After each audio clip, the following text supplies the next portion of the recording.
With the anniversary approaching, the main question is whether version 3.2 banners are actually worth spending on, so it comes down to how each unit performs in real team setups rather than just their standalone kits.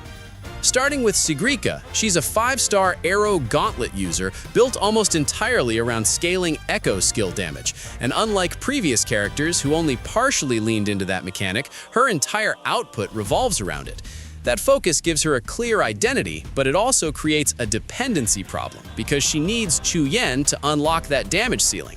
Without him, her performance drops off enough that it's hard to justify the pull, but when paired together, the synergy is strong enough to make her genuinely threatening. That balance between high ceiling and strict requirements puts her at A tier.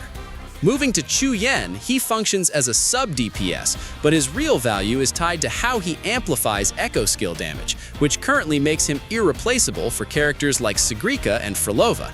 He's relatively efficient to build and fits well into those specific teams, but the issue is consistency.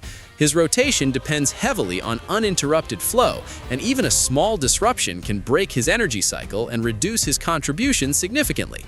Outside of echo-focused comps, he doesn't offer much, so while he's very important in his niche, he doesn't extend far beyond it. That places him alongside SIGRIKA at A tier.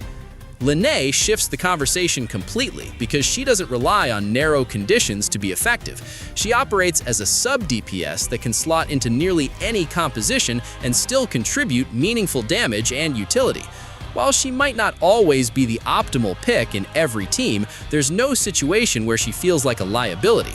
Her synergy with top-tier units like Emeth is especially strong, and she maintains solid performance even without her signature weapon.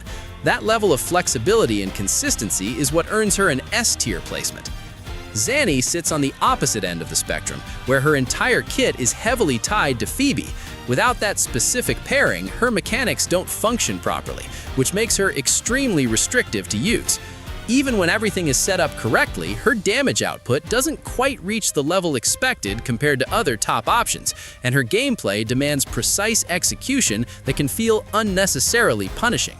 Because of that combination of dependency, lower payoff, and mechanical difficulty, she lands at C+ tier.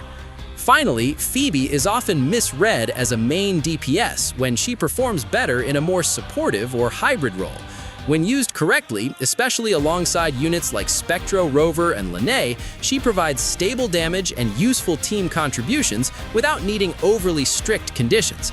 She doesn't redefine the meta, but she consistently performs above expectations and offers more flexibility than ZANI, which makes her a dependable option overall. That reliability places her in B tier. So when you break it down, these banners are less about raw power and more about whether you're building into specific teams. SIGRIKA and QIUYUAN only really pay off if you're committing to echo skill-focused setups. LYNAE is the safest high-value pull if you want flexibility, and the ZANI-PHOEBE pairing only makes sense if you're willing to accept tighter restrictions for moderate returns.